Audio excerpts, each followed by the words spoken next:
నేను 1980 దశకంలో ఆంధ్రభూమి పత్రికలో భిన్నస్వరం అనే ఒక కాలం రన్ చేశాను. ఆ కాలం తర్వాత వార్తాపత్రిక వెళ్ళిన తర్వాత కూడా దాన్ని కొనసాగించాను. వార్తాపత్రికలో సండే మ్యాగజైన్లో మొదటి పేజీలో వచ్చేది, అది 100 వారాలు నడిపించాను. దానికి గుర్తింపుగా నాకు విశ్వదాత అవార్డు కూడా వచ్చింది, కాశీనాథ్ నాగేశ్వరరావు గారు. నేను ఆంధ్రభూమిలో పనిచేస్తున్నప్పుడు రాసిన 2 భిన్న స్వరాలు మీ దృష్టికి తీసుకొస్తాను. అవతార పురుషుడు ఎక్కడ? సంభవామి యుగే యుగే అని శ్రీకృష్ణుడు అర్జునుడికి చెప్తున్నప్పుడు అది శ్రీకృష్ణుని మనసులో ఏమిటి అర్భకుడు ఇప్పుడు అస్త్ర సన్యాసం చేస్తున్నాడు అన్న చిరాకు ఉందో లేదో, కానీ మోహరించి ఉన్న ఉభయ సైన్యాల మధ్య సుదీర్ఘమైన శ్లోకపూరిత ప్రసంగం ద్వారా అర్జునుడిని తన లైన్ ఆఫ్ థింకింగ్లోకి మార్చేయగలిగాడు. ఆ సంభవామి యుగే యుగేను పట్టుకుని మన వాళ్ళు కలియుగంలో భగవానుడు అశ్వారూఢుడై కల్కి అవతారంలో వచ్చి పాప పంకిలమైన జగతిలో పుణ్యం పూలు పూయిస్తాడని పుక్కుడి పురాణాలు వ్యాప్తిలో పెట్టారు.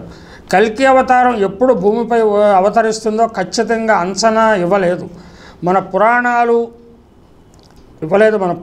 కానీ గుర్రం ఎక్కి వస్తాడన్నారు. మరి జనం గుర్రాలు ఎక్కి తిరిగే ఫ్యాషన్ పోయింది. అయినా కల్కికి జనం ఫ్యాషన్లతో పనే ఉంది. ఆయన గుర్రం ఎక్కి రావాలంటే రావచ్చు, కానీ ఆయన పుట్టేటప్పటికి గుర్రాలు ఉండాలి కదా. గుర్రాలను ఇంకా శాస్త్రవేత్తలు అంతరించిపోతున్న జంతుజాలం లిస్టులో పెట్టారో లేదో, అంటే కల్కి గారు గుర్రాల జాతి అంతరించక ముందే ఉద్భవిస్తారన్నమాట. లేక శాస్త్రజ్ఞులు అంతరించిపోతున్న జంతువుల జన్యుకణాలను జెనెటిక్ రిసోర్స్ సెంటర్లలో నిక్షిప్తం చేస్తున్నారు కాబట్టి గుర్రాల జాతి అంతరించిన తర్వాత కూడా కల్కి పుట్టవచ్చునేమో. ఈ రిసోర్స్ సెంటర్లో జన్యుకణాల సాయంతో గుర్రాన్ని సృష్టించుకుని కల్కి గారు గుర్రం పెరిగి పెద్దదయ్యే వరకు ఆగి గుర్రం ఎక్కి బయలుదేరుతారేమో.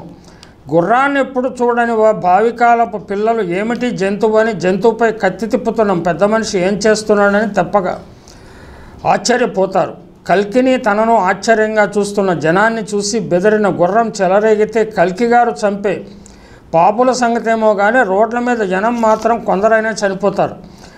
అది చూసి సెక్యూరిటీ గార్డులు పోలీసుల చేతుల్లో ఉండే తుపాకులతో గుర్రానికి గుర్రంపై ఉండే రౌతుకు ఎలాంటి మర్యాద చేస్తారో ఊహించుకోవాల్సిందే.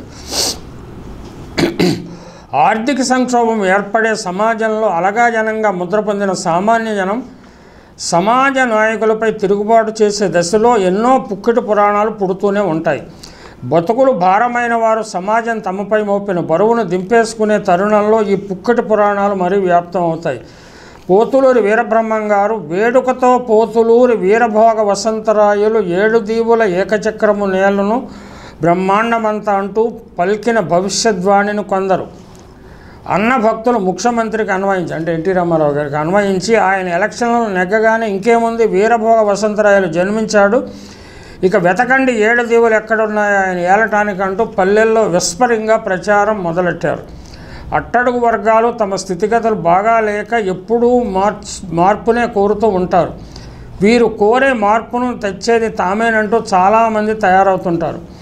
పేదరికమంత దోషం ఏదో ఈ జగతిలోన ఈశ్వరుడెరుగను పేదను పొడగను వాడును కాదని శవమనసు చూచు గదరా వేమ అంటూ వేమన పేదల దయనీయ స్థితి వివరించాడు. ఇలాంటి పేదరికాన్ని రూపుమాపేవాడే నిజమైన అవతార పురుషుడు. అలాంటి పేదరికాన్ని రూపుమావటానికి ప్రజలందరూ ఎలాగూ బ్రహ్మరథం పడతారు. ఎవరు ఎటువంటి ప్రచారము చేయనక్కర్లేదు, బాకాలు ఊదనక్కర్లేదు. ప్రజలను కష్టకాలంలో ఆదుకోకుండా రాజకీయాలు నడిపేవాడు వీరభోగం వసంతరాయలు అవుతాడేమో కానీ వీరభోగ వసంతరాయలు కాలేడు. ఓ మహావ్యక్తి ఆగమనం ఆశ గుండె చెదిరిన బడుగు జనానికి వెన్ను తట్టే ప్రక్రియ కావచ్చు, కానీ ప్రతివాడు నేనే మహావ్యక్తిని అంటే జనానికి చిర్రెత్తుకొస్తుంది. ఇది కేవలం హాస్యరసం కోసం రాసింది, కొంచెం వెటకారము వ్యంగ్యం ఉంటుంది. ఇది ఎవరిని అవమానపరచడానికి కోసం రాసింది కాదు. ఆ విషయాన్ని గమనించాలి.